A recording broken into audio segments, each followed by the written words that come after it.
hello. Hello, everyone, and welcome.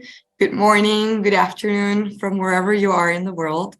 We are very excited to welcome you to the Migration Summit, to the last week of the second edition of the Migration Summit. And so, just quickly introducing the summit for whoever hasn't joined us yet.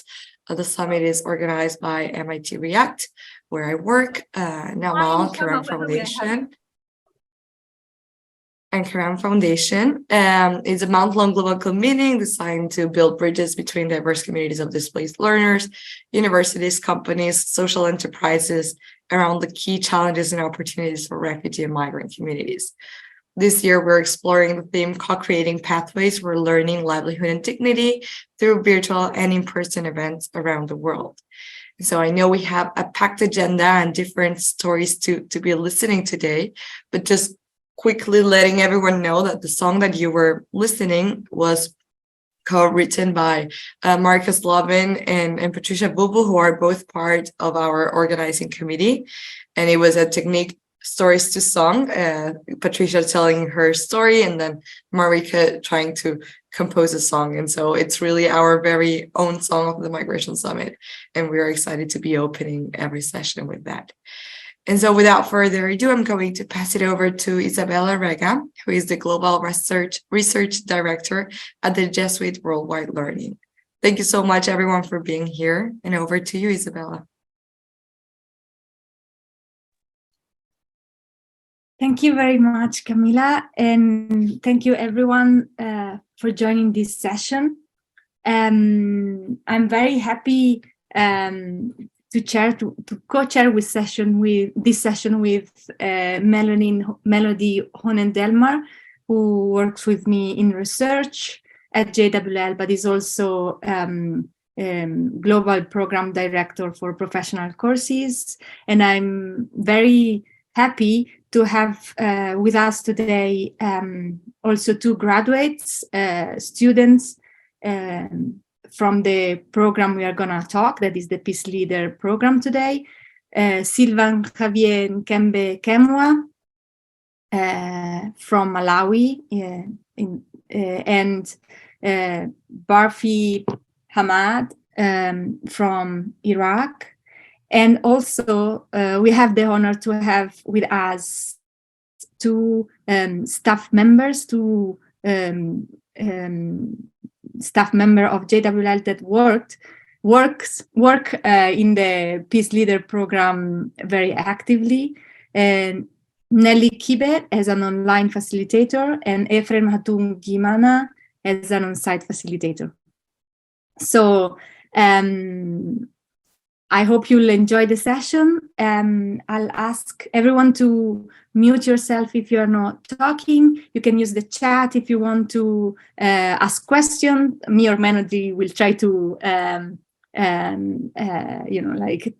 keep an eye on the chat. And we hope that this session can be as interactive as possible. And we want to have with you a fruitful discussion. And also, we hope that the connection works for us today. As you have understood, we are connecting from many parts of the world. In Kakuma, for example, refugee camp in Kenya is raining a lot today. So hopefully it will all go smoothly. Fingers crossed. Next slide, please, Melody. So how we structure this session today is I'm going to briefly introduce what Jesuit Worldwide Learning is. Then I will ask Melody to present this impact study that we have done to unpack the changes and effects that this Peace Leader course program has on the individuals and the communities in which we work. And then we will have a panel discussion with Nelly, Efren, Sylvain, Barfi, and Melody to look at different perspectives to reflect on inclusiveness, of higher education and in specific on this program, and then we'll open the floor to a Q&A session. So let me introduce JWL a bit. We are a global organization working at the margins with people and communities at the margin of societies. And when we say margins, means that marginalized communities in terms of poverty, location, lack of opportunity, conflict, and forced displacement. And what we do is to offer higher education programs in a blended learning format in currently 23 countries around the globe, 59 community learning centers, and to more than 7,000 students.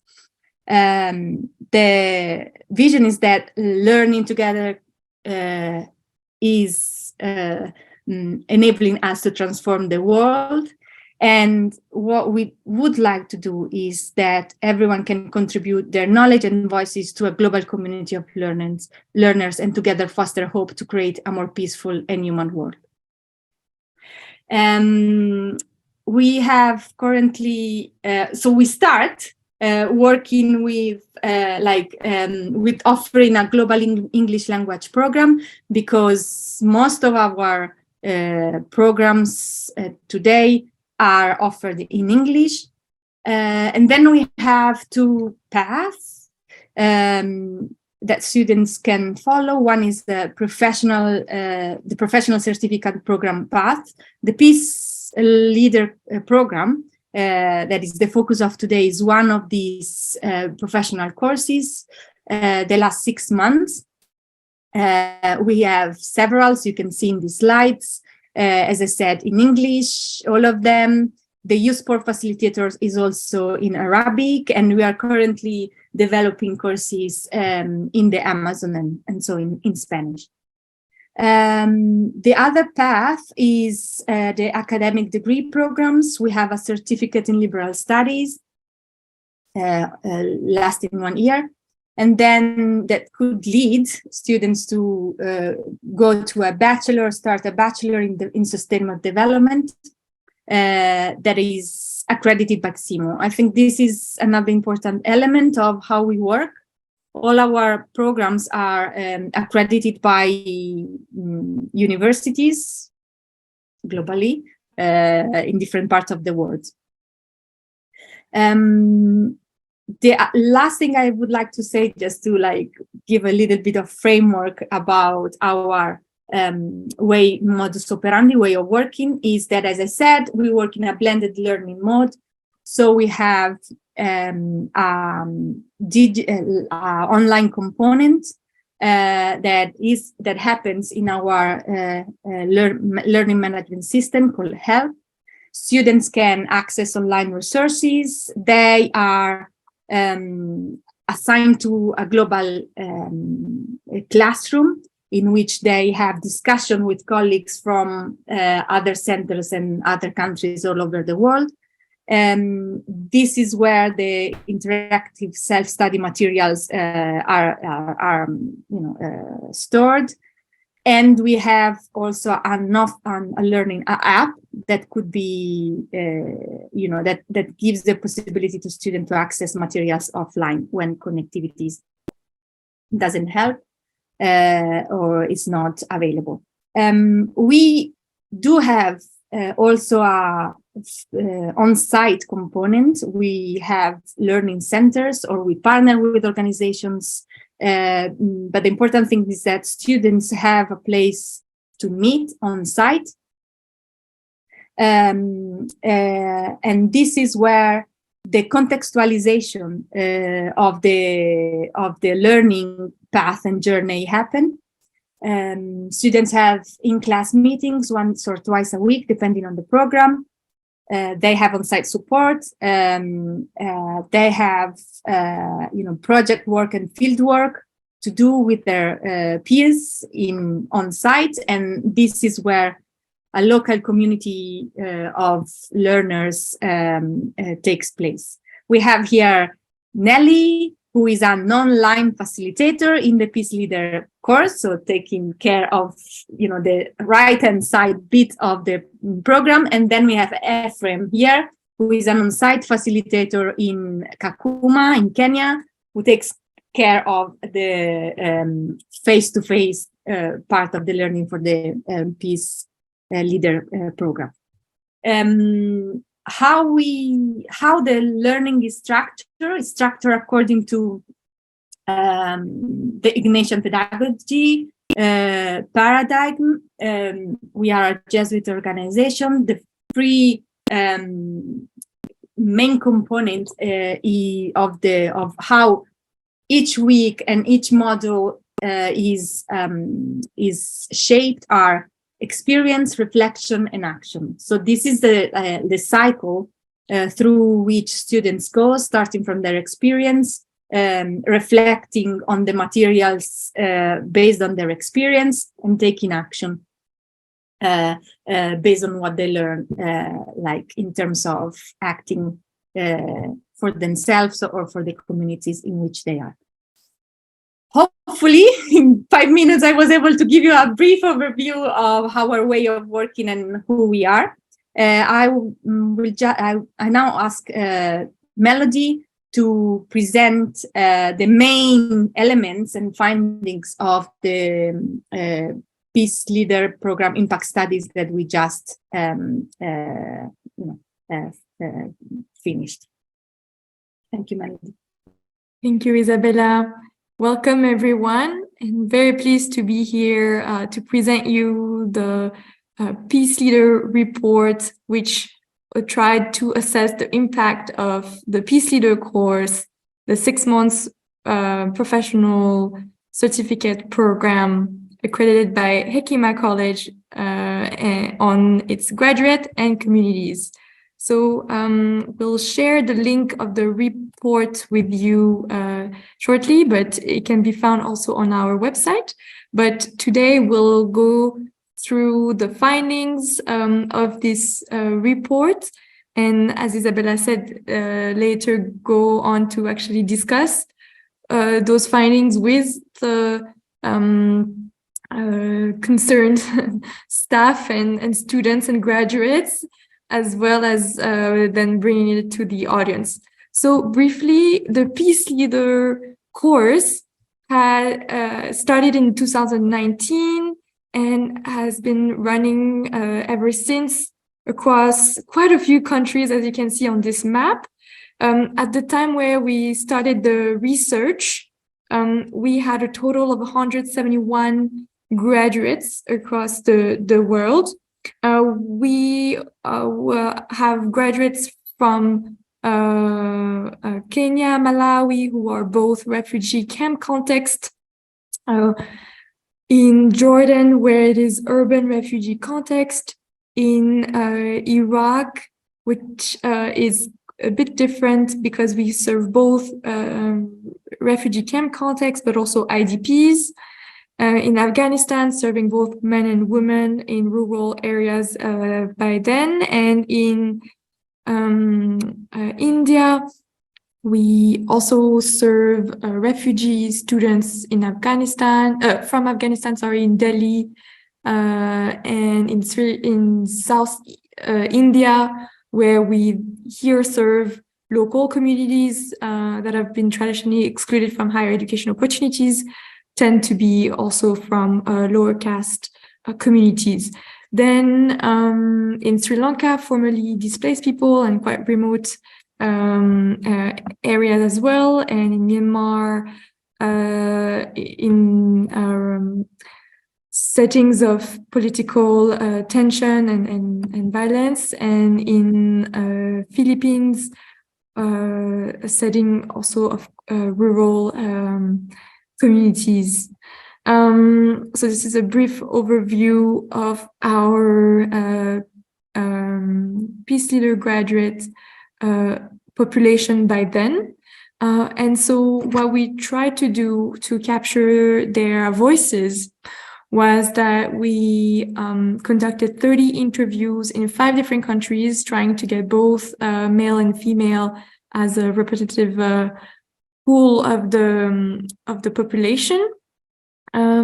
So the interviews were conducted by GWL staff, often graduates themselves or people from their communities, which brings some limitation to the research findings that needs to be taken into consideration. Obviously, while this brings some perhaps response bias, it also allow to have actually quite an in-depth response from the participants, because as we could hear in their interviews, we see that they share a lot of trust and similar experiences. So the participants were able to open up quite significantly. Another limitation to consider is that we researched in 5 different countries, primarily in places where we had a long-standing relationship in these places, but we understand that some countries may, some graduates' voices from different countries may not be represented in this research. After being transcribed, and that the research assistants also shared their thoughts and reflection throughout the process, it was then analyzed and coded thematically by a research assistant in Geneva, Carolina Futuro, and it was then collected to analyze and understand how is the Peace Leader program shaping the lives of graduates and their communities. And basically, we came up with this conceptual model that we will go through together and present with you the findings. So first, we will go through personal transformation, which I think is one of the main elements that the Peace Leader course shape within graduates. And this is linked to the 3 themes of self-control, self-confidence, and self-awareness. So let's start first by self-awareness. So self-awareness here is really closely embedded in the idea of accepting one's own challenges, one's own feelings, fear, and accepting oneself as we are, including our own darkness. And by doing this, this leads to a feeling of building peace within myself, as this graduates in Afghanistan highlights. And so as we see that graduates take ownership of their feeling, often they share stories whereby in a situation where they had to do public speaking, they often mention that they share some also some fear with the audience, and they are able to better accept them and succeed in that regard. And this actually is quite linked to the idea of self-control, where they mention that throughout the course they're able to learn how to manage their emotion. One often quoted technique is the idea of the 4 breath presencing or other meditation practices. Often graduates also quotes that they start their on-site meetings by practicing yoga session or breathing exercises that can help them to learn how to control their emotions. As this picture captured in Iraq, and also as well as the quote you can see from another graduate based in Kanke, Iraq. I forgot to mention that in Iraq, we're based in the Kurdish region of Iraq. Then this self-control and self-awareness leads to also a process of growth in self-confidence. So graduates share that as they lose the fear of experiences themselves, they become independent of who they are talking to or of their prior knowledge of that person. And so they're able to become more confident. And this is quite linked to actually a growth in positive mindsets and not being shy anymore to speak, and an increase in self-esteem.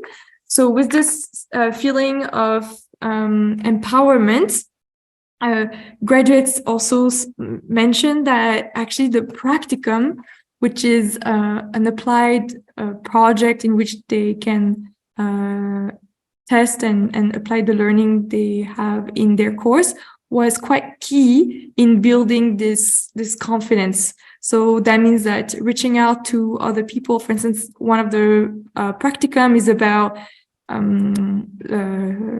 reaching out to community leaders and interviewing them. This allowed to increase this confidence within graduates and ultimately transform themselves. So as graduates share this personal transformation, it is also paralleled with a growth in critical thinking and intercultural sensitivity, that ultimately shapes a new mindset. So first, critical thinking. Graduates often report that throughout the course, they're able to build their own opinion, become self-reflective, they can develop their self-criticism while also reflecting on traditional practices and seeking their own opinion and diversity in perspectives. And this can lead to having, again, this sentiment of control over one's idea and also oneself, as this quote exemplified from graduate in Iraq in Domis camp. And interlinked to that is the idea of building this interreligious, intercultural mindset. So as graduates are able to become critical, become independent in their own thinking, they are also developing a more inclusive mindset. And two elements of the pedagogical model really helps in that matter. So the online part first is really a key element. We see that the global forum or the global discussion that students have to do every week as part of their assignment is really a key tool for them to exchange with other students that are marginalized across the world and share similar challenges in their daily lives. And once graduate says that they're able to feel the pain of the other for those who are at war. So these really also allow them to build this mindset of acceptance and respectfulness toward other. But also the on-site part is quite significant in building this inclusiveness toward other, as for instance, this quote exemplified that in Dzaleka camp, this graduate mentioned being a student with people from Rwanda, Burundi, DRC, or Kenya really helped shape him his a new approach towards diversity, including also towards different religious background. So we see that through the course, students are really able to adopt new values of acceptance, of respect, equality, fairness, and inclusivity towards diversity, which ultimately leads to also this development of inner peace. So we see that in inner peace, this graduate in Iraq again really shows that throughout the course they were able to develop this inner peace, as this graduate says, I'm at peace with myself, and currently I'm trying to achieve peace in my community around me. We had some conflict and I'm trying to fix them by working on them. What I want in the future is to try to implement things that I learned in my community as a whole. So we see that this peace is actually not only inner, but also towards the community. And this is actually quite reflected in the idea of servant leaders that graduate exhibit as behavior. So first, servant leadership means that it is a style of leadership oriented towards serving others first. It's an idea developed by Robert Greenleaf, and really embodying the idea of leading by example, which is actually quite often mentioned by our graduates, that graduates really embodies in their actions toward the community. So they often say that first they want to listen, they want to care for others before starting to act. So they are really interesting in first getting to know the people, listening, and being committed to others. And this is obviously linked to the idea of solving issues in the community and being a problem solver. So we see that as graduates are more and more engaged in their communities, they are being more and more impartial, empathetic, and they build their analysis and evaluation skills. This is something quite reflected that happens as a result of the course. As for instance, this graduate quotes the conflict theory lesson to help them understand how to analyze a conflict and then solve it. And with that attitude of solving problems and listening, leading by example, graduates then appear as role models, which actually is often translated in advocating for others and wanting to contribute to communities or their own communities' development and wellness. So, for instance, this graduate in Malawi says that if you want to change the world, start on your own. So I think this really captures this idea that servant leaders lead by example, and from this inner peace to outside the community, outside others, they can be able to contribute to their communities.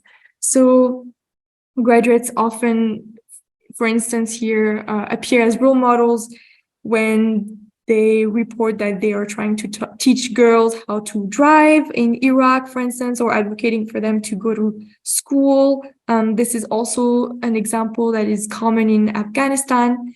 And in Malawi, others are trying to convince parents to let their girls play sports. So we see that graduates become agents of social change, trying to serve their communities and ultimately build peaceful communities. And this is we can see this in so many different ways, and we had so many examples in those interviews, but perhaps one example that was very interesting and meaningful was the one of this graduate in Iraq who explained that he created a Facebook group for Syrian refugees that have long been prevented from studying or pursuing their higher education as a cause of displacement. And they're providing mental health support, actually using the 4 breaths presencing technique that he learned in the course, and overall trying to better the lives of these refugees. This is actually, again, something that is done in Iraq from providing to another kind of support for mental health resources, or other graduates in Malawi, for instance, bring food to pregnant women, or want to become interpreter at police station to ensure justice access. So we see that graduates really share this transformative process throughout the course that is, in the end, building peaceful communities. And we can see in this quote from a graduate in Kakuma the comprehensive impact that the Peace Leader program have on graduates in their communities. Because by acquiring the knowledge, the course is not only changing me, but it's changing community through me. I'm able to make sure people are in peace, people are able to respect and coexist despite differences. So for me, this quote really embodies this process of personal transformation, building an empowered mindset that in the end allow not only to achieve inner peace, servant leadership, but also community peace building. And in the end, we see that Peace Leader course doesn't not only enable graduates to develop healthy relationship within themselves, but with their surroundings, empowering others to become also servant leaders and developing, in the end, more peaceful and harmonious communities. Thank you very much for your attention. I will give back the floor to Isabella to move into the panel discussion. Yeah, thank you. Thank you, Melody. I think we can stop sharing slides so we can see more faces. So what I would like to start with, like asking a couple of questions to our graduates. As I said at the beginning, if you have questions, please go on writing them in the chat. So I would like to ask to Barfi. Let me see. Barfi, yes, you're here to introduce yourself first and explain why you decided to enroll in the Peace Leaders course first.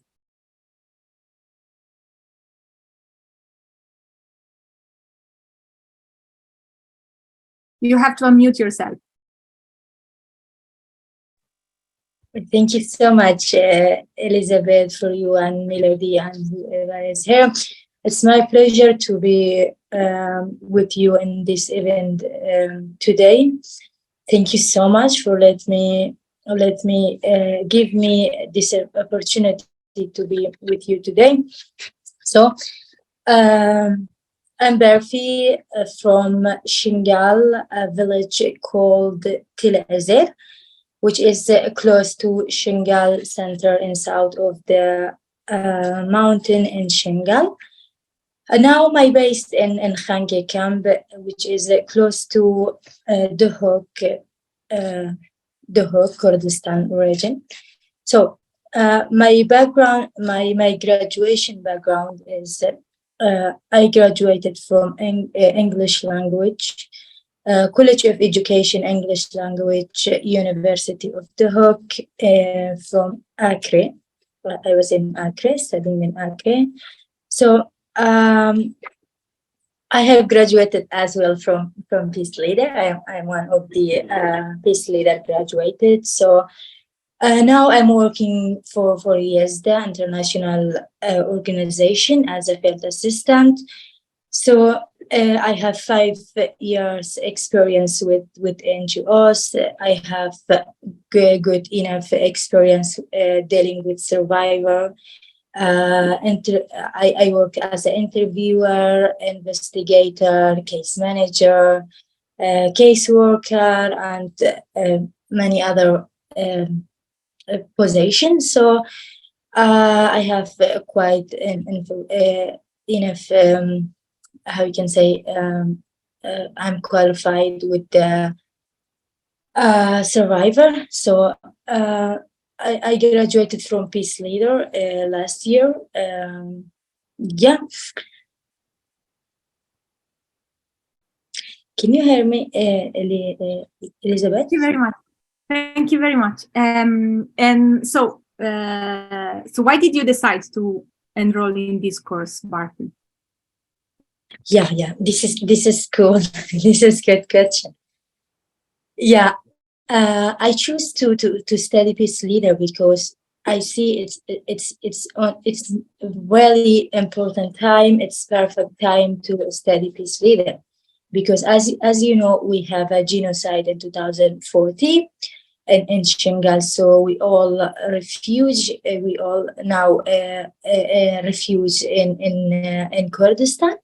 So, as you know, whenever genocide happen in some specific place, it affect people in many different way, which is you losing a lot. I can say most of the men, kidnapping the women and kids.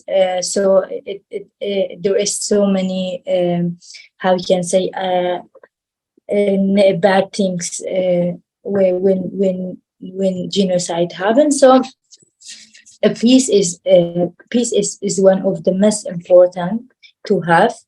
First, we should have inner peace.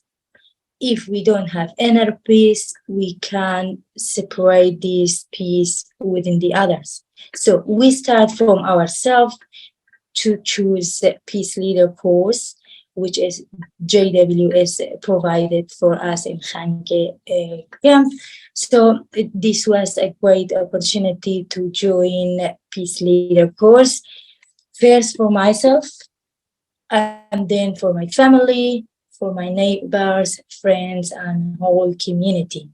So if you don't have peace within yourself, if you don't have inner peace, you will not be able to separate peace around. So we should start from ourselves to have a peace, to control ourselves, then to be able to support others.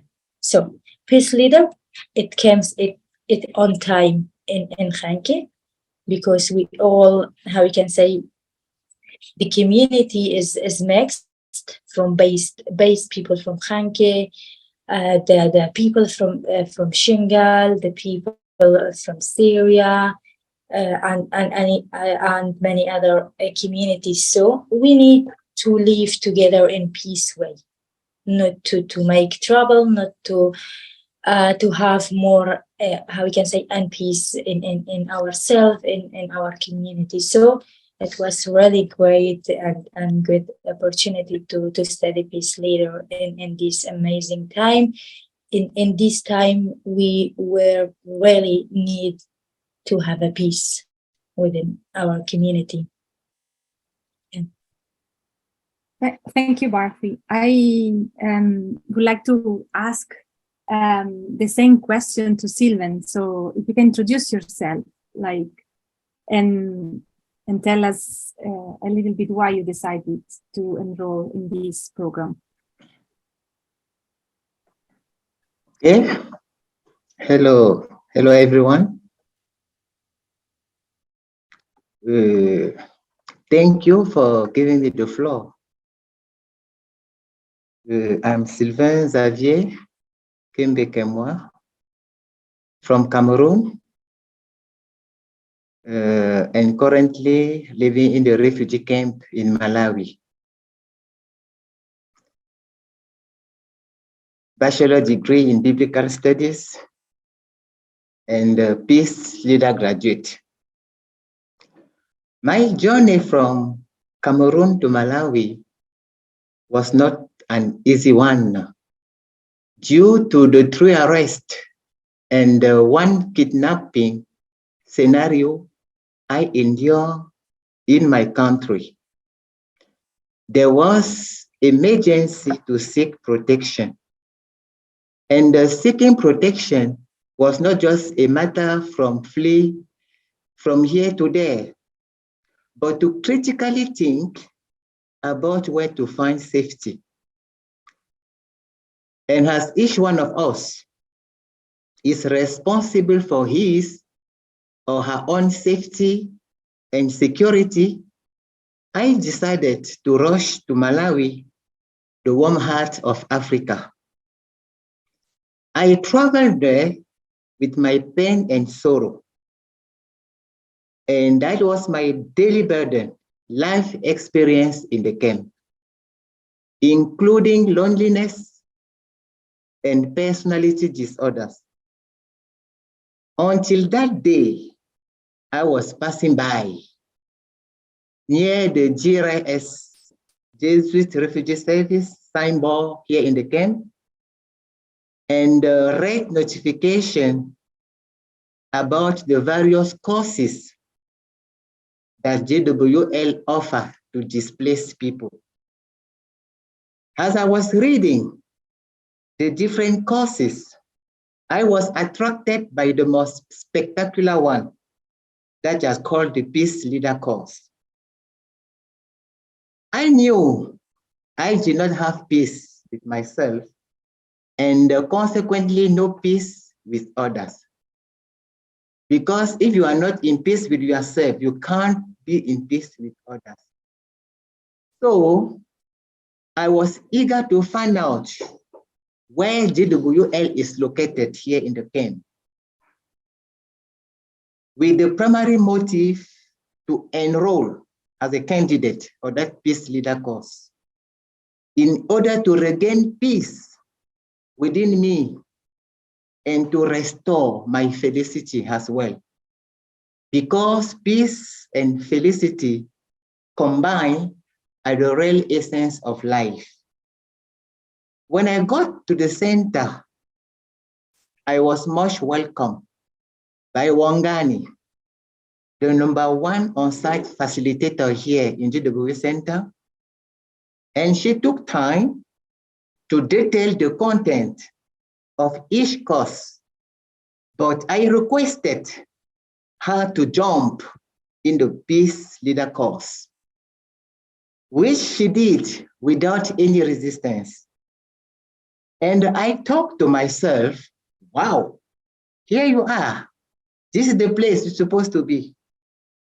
That is why I chose to enroll for the Peace Leader course, to restore what I have lost. Thank you so much. Thank you, Sylvan. I have a question now for Nelly as an online facilitator and Ephraim as an on-site facilitator. So what has been your experience in accompanying students enrolling this course? So can you tell us something more about your experience from now a facilitator point of view? Thank you very much, Isabella. My name is Nelly Kibet. I'm online facilitator. I'm based in Nairobi, Kenya.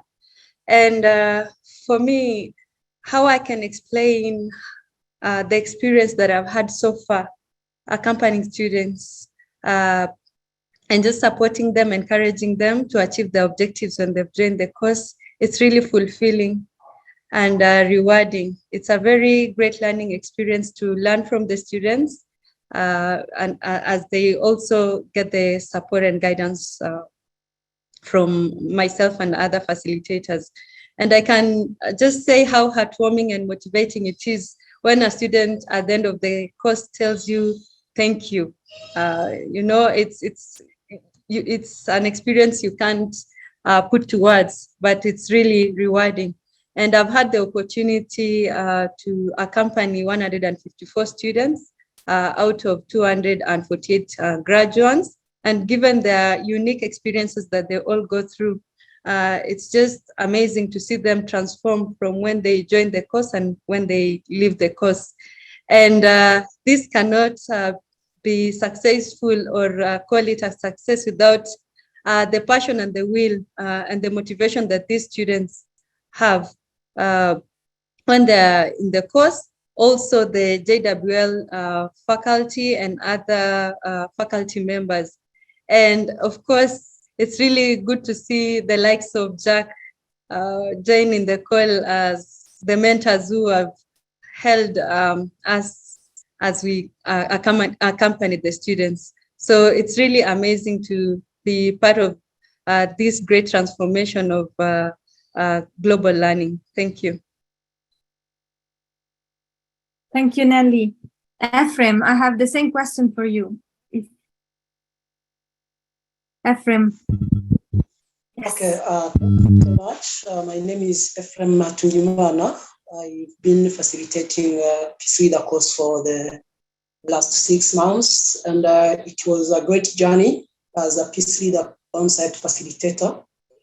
I was accompanying students through their learning journey, and I learned from my students, and my students also have been learning from each other because there were some individual and group activities based on the scheme of the Peace Leader course program. The main topics were talking about self-awareness, cultural awareness, conflict resolution, reconciliation, servant leadership role, and other skills that were taught through group visit and practicum.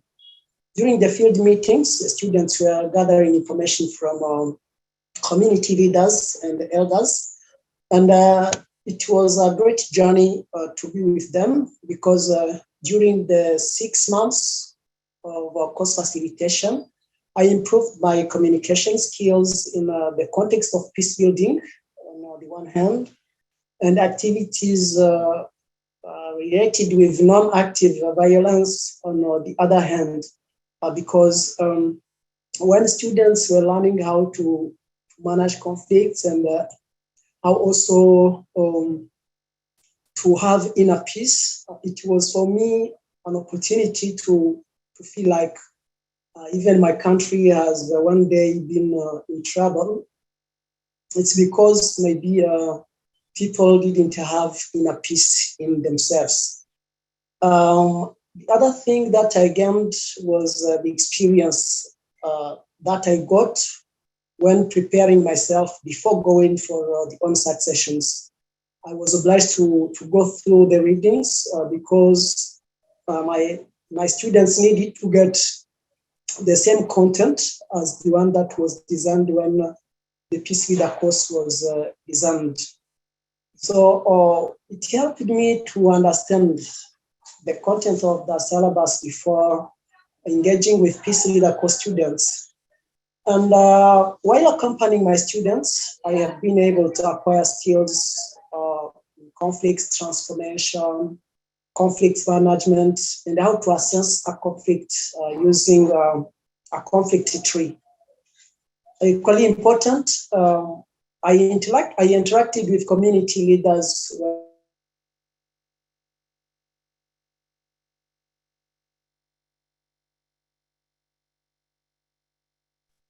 I think we might have lost Ephraim. So I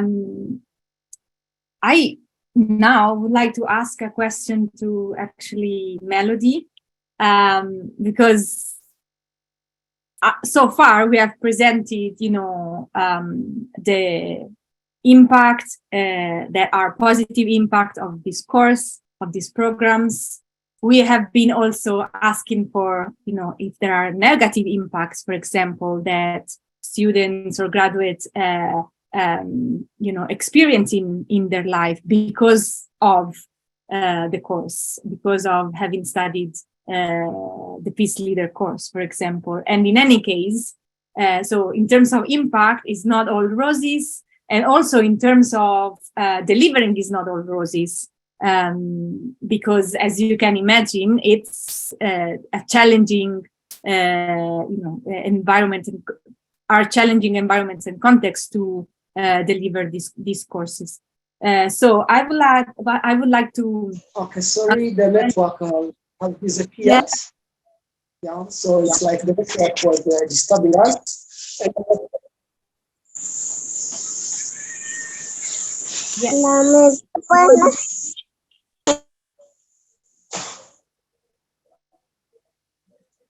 Ephraim, do you want to finish what you were saying? I want to go on because, to finish because the network had disappeared. So I was saying that I have been able to understand the roles of a mediator in a conflict, but also I got to know that conflict is natural, because whenever people are together, the conflict is there, but the problem is how they can still be able to manage the conflict and transform the conflict. As a peace leader, course program has been implemented in collaboration with the Peace Building Department of the Danish Refugee Council. It was an opportunity for me also to work in an environment whereby I developed my skills in respecting the vision of two organizations working in synergy, because I was reporting to the DRC office, where I was getting the place for facilitating my students. And my students also have been able to interact with some of the staff working with DRC. So that is in general the experience that I have been able to get when I was accompanying my students. Thank you. Thank you, Ephraim. Yes, as I was saying, next question is actually for Melody. And it's about the criticalities in delivering such a program, both from the point of view of the delivery itself, and from the point of view of any negative or unforeseen impacts that this program has had in the life of the graduates. So a twofold questions, Melody, for you. Sure. Thank you, Isabella. Yes, so it's a really good question, and actually something that we recently had to respond to, because studying peace is not easy. It's not an easy topic. It involves conflicts. It's especially in the context of our students, studying peace can be dangerous. And this is something that we try to, of course, empower students to use to their own benefits and to their own development. But we try as much as possible to ensure that their studies are smooth and enriching, and not and that they can learn while still being in a safe environment. This becomes complicated in some instances when, for instance, there's political conflict or perhaps difficult inter-communities challenges. But here we work closely with online facilitators, with on-site facilitators, with the dean of Hekima College Peace Institute, Father Elise, who is with us today, to find solutions where students can still be able to work and learn as much as possible in a safe environment and not be put at risk in their studies. So concretely, that looks like, for instance, replacing some assignment, adjusting it to the local context. For instance, instead of actually reaching out to a leader in the community, if that may be dangerous for someone to do so, to perhaps imagine a situation where we could do so, or get inspired from other contexts and reflect on that. So this is the first part, but then also internally, peace does bring a lot of inner reflection, and this is something that that I think is quite unique in the model of JWL, is the accompaniment that students can benefit throughout the course. So as we explained in the beginning, we have both an online and an on-site facilitator that provides direct support to the students. So on-site providing support by the on-site meetings, but more so accompanying the students from someone who is quite close within the community during the studies, but the online facilitator has also an essential role in accompanying the students by providing in-depth feedback, timely grading that is shared every week for 3 or 4 assignments per week, maybe with practicum, sometimes 5.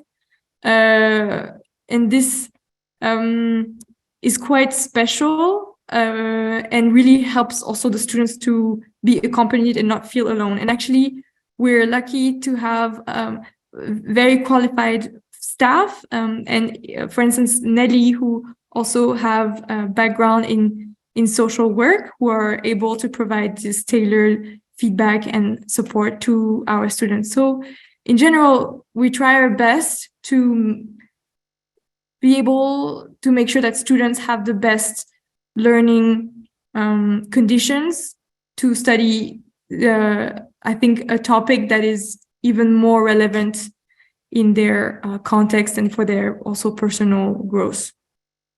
Thank you. Thank you, Melody. Nelly, Ephraim, Sylvan, and Barfi, if you also have something to add, anything to add on these regards, reflecting on the criticalities and reflecting on how to overcome and navigate them, please chip in.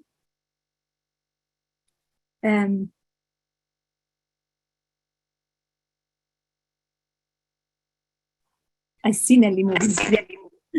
Sure.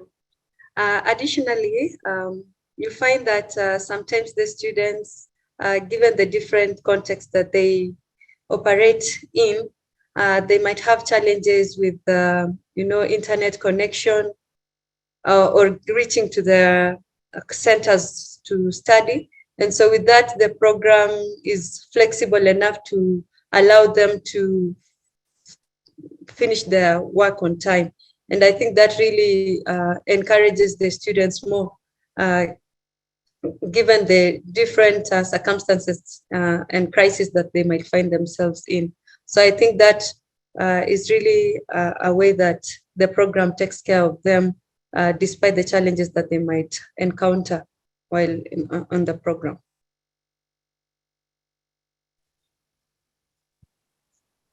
Thank you, Nelly. I can add that the program is helping them sometimes for those who have a problem of internet connection. Sometimes they are supported with small bundles so that they can be able to submit in case they don't reach out the learning center. So that is also an effort that is made by JWL to make the learning easier for the students who are doing Peace Leader course.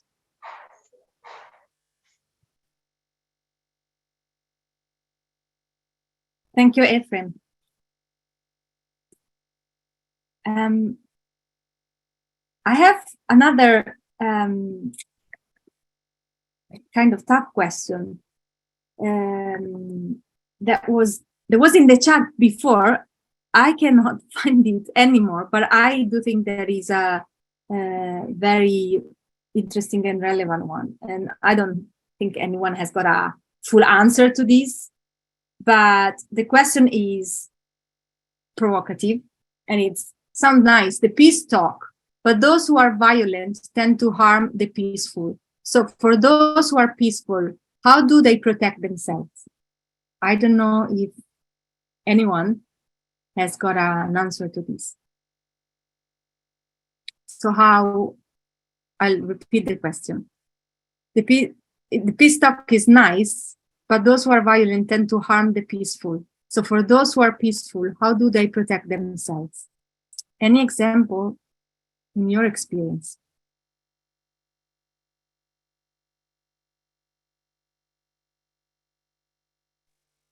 I think Barthi wants to say something.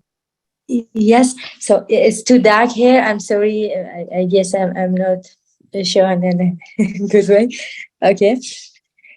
So for those who are peace leader, how they can protect themselves. Sorry, I'm a little feel not good. I'm sick, so even my voice has changed. Sorry for that. So there is something very important we have to know before you deal with any case. As a peace leader, as a how you can say, as a leader, if you have a case, you have to know something which is very important.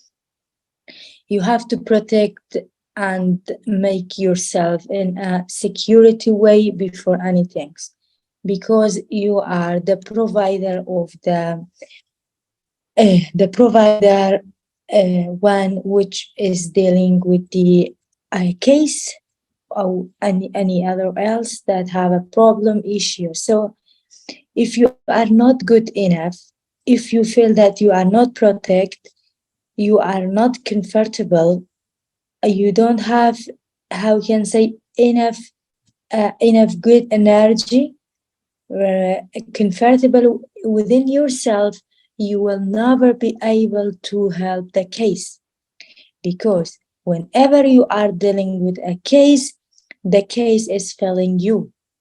If you fail the case and you are nervous, you feel fear, or you feel you are not protected, there is not good enough security for yourself, it will affect your case negatively. Because when you go and sit with someone who has a problem or your case, you have to be very quiet, comfortable, feeling very good in order to be able to support your case. When case took to you, you have to focus to him.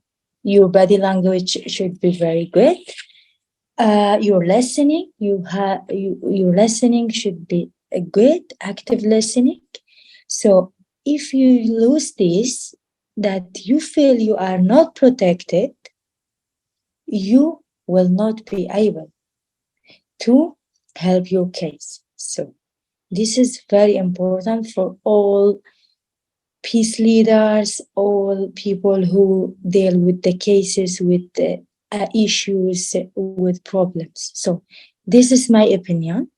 This is what I have learned through my life, through my experience with peace leader course, with my other experience with NGOs. So this is most important, because take care of yourself, protect yourself first, then go and deal with your case.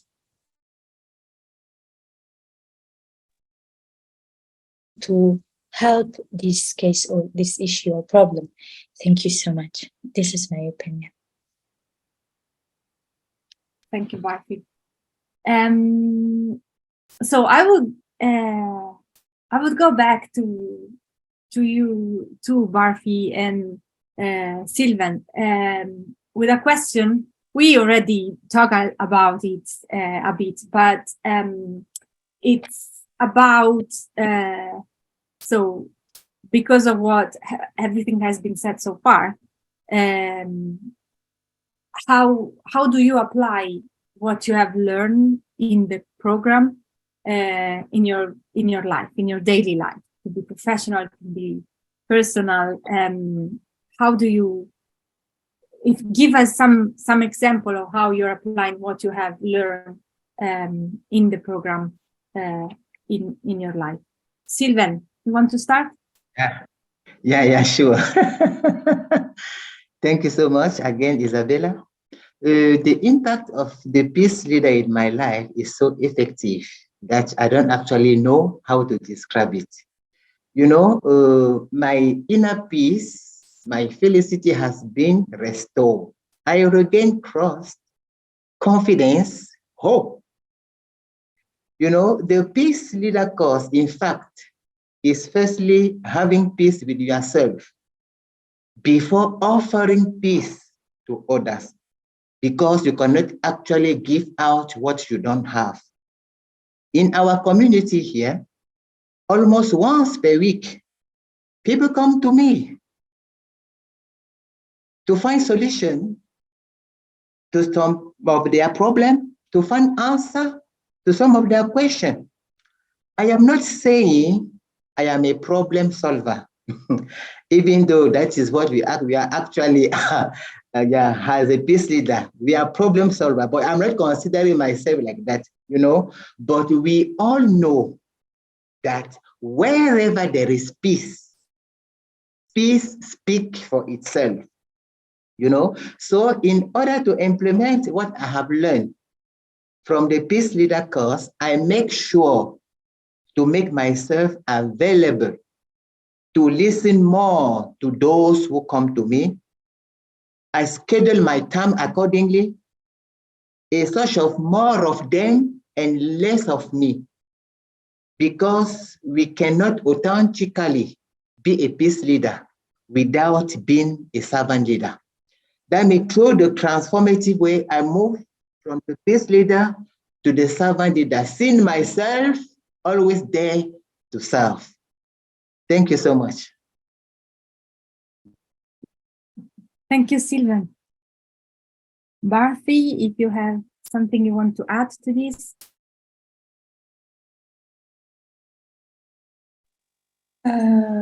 Yes.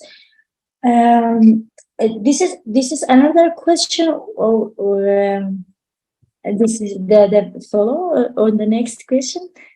It's the same So- question. Like if you, I think you gave already several examples of how you're using the Peace Leader course and what you learned in your Yeah.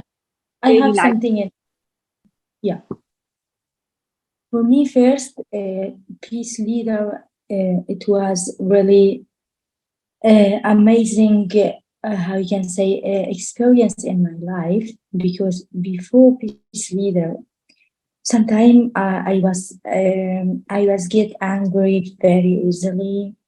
I was, how we can say, I was sometimes not comfortable with my inner self.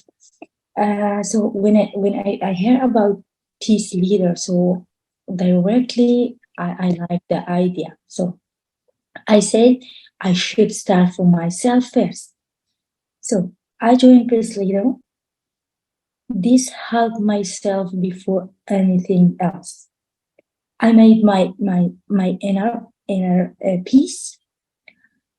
How to control, like how you can say, how to be peace within yourself. How to separate this peace in your family, your neighbors, your community. So everything is start step by step. If you start from yourself, you can make change. You can make change. If it's not a big change, but you will start yourself. I have get very good experience for myself first, then to separate this to my family, to give them the ideas that I have gained the benefits from Peace Leader course, then to my neighbors and to the community. So many of my friends after Peace Leader course calling me, "Oh, perfect! You are graduated from Peace Leader course, so we have an issue, we have a problem. What are the techniques that we can use? How we can deal with this?" So this made me really happy, because people can trust me. People can depend on me when they have a problem. So when I pass this to the people, they will pass to the other friends. Other friends will pass to the other. So this is just like a circle and community. So there was a very good part. I try to learn, how I can say, I teach whoever is around me for present practice. It was so good. It was give you the comfort within yourself. I try to pass this to my friends when they have problem, to get more comfortable, to be more able to deal with the problems. So this is amazing to learn from Peace Leader course. So first, it helps me, my family, neighbors, and friends. So it was really a great change in my life, and thank you so much. Thank you, Parthi. There is a question in the chat that I'd like to ask to Efren, Nelly, and Melody. The question is, for me, language is one of the most important aspects of community. When we think working, I think working and including other languages and strengthening marginalized languages as big peace potential. What is the language of instruction in the program? That is English. And how do you deal? I think this is the question. How do you deal with the multilingual backgrounds of the students? So from an on-site facilitator perspective, from an online facilitator perspective, and from a global perspective, Melody. I think it's important to say here that Efren works in Kakuma refugee camps. So in his on-site in his cultural, ethnical, and religious backgrounds, people with different backgrounds.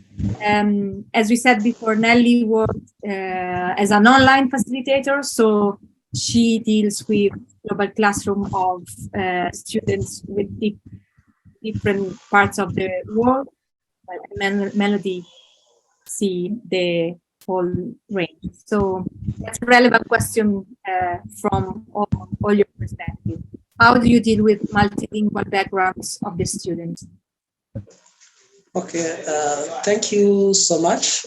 Because now as JWL students, they need to score at least a B2 in the language skill test, and all the languages within the camp. So now are urging to use English, and English is now the main language which is used in all the JWL programs. But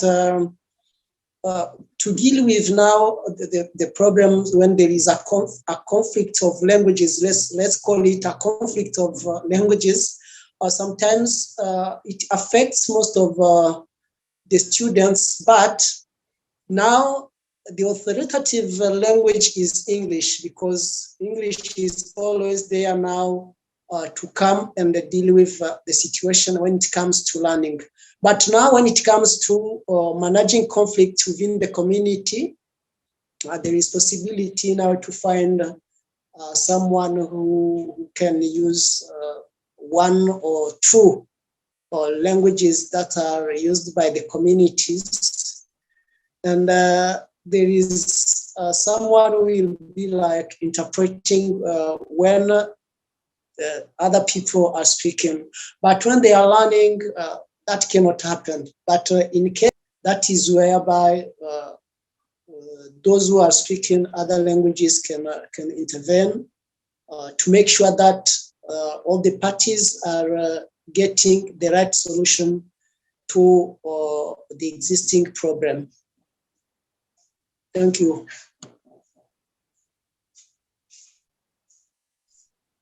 Thank you, Efren. Nelly. Thank you. That's a very good question. First, most of the students post their work in English that we can understand, but in the past we've also had an Arabic-speaking online facilitator, and so whenever maybe a student would post in Arabic or maybe can't express themselves quite well, would check in. But of late, that hasn't been an issue. But also you see the on-site facilitators do such an incredible job, because they're the ones who are there on a like day-to-day basis in touch with the students at a in-person level. And so most students would express themselves in a language that the on-site facilitator understands. but we also have a French-speaking on-site facilitator in Bangui, for instance. And so helping just maybe when the students wants to express themselves, but the students really also like to exercise their English proficiency in the course, and we are happy to encourage that and accompany them with that. Thank you. And maybe if I can just quickly add to what Nelly and Ephraim said, it's like, of course, it's even more insightful from their own direct experiences, but maybe it's just important to note that JWL provides English classes in all actually locations, so that students are able to learn English and get the minimum required level. And so how it works is that they pass the Lingua Skill Test, which is the Cambridge English test. And for the professional courses, they need a B1 level. For the bachelor's and other academic courses, they need a B2 level. And from there, they can improve also their proficiency. There's also before an accompaniment for their English level as well. That's it. Yeah. Thank you. Thank you for asking this very interesting question. Thank you, Andy. Barfi, do you want to say something? Can I add something? Yeah, actually, this is really a good question.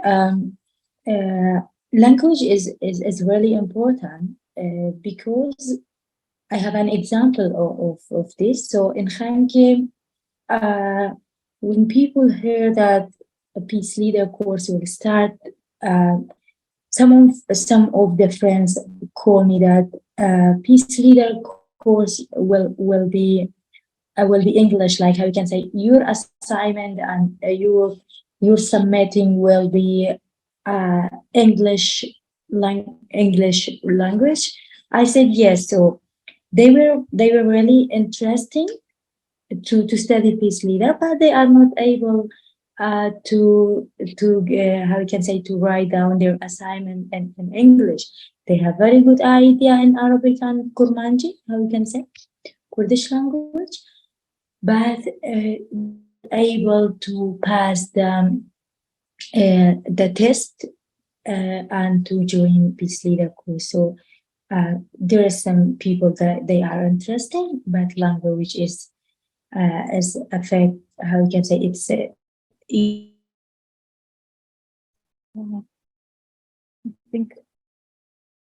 think we lost Barfi.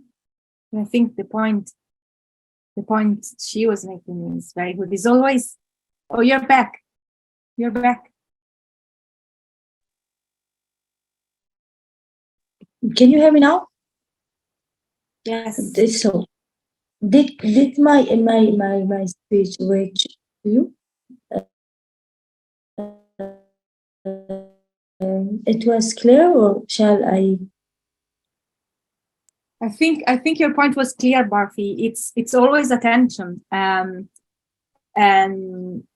between the opportunity to use English as a global language that allows this interaction between multiple locations, people coming from different backgrounds, different countries, different places, and the fact that obviously it is about mastering a language that is a second, third, fourth language for many of our students. It's a tension. You see if you read the reports that actually then this is what happened. A lot of our students work in translations so that to enable voices in other language in their communities to be, in this case, in refugee camps or settings to be heard by different organizations and institutions. So I think that was a very relevant questions that, foreground attention that is there.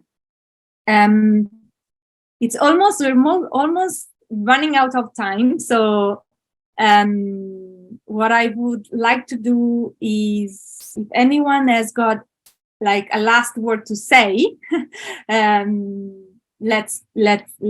can do it. Not everyone, because if not, we'll run over time. But like first in, first serve, like let's say. So if anyone want to say a last thing, please do. Oh gosh, I made everyone shy. Everyone wants to say something. So I think I have some last comments, but I think Sylvain will say something. Okay, so Sylvain and then Camila, and then we stop.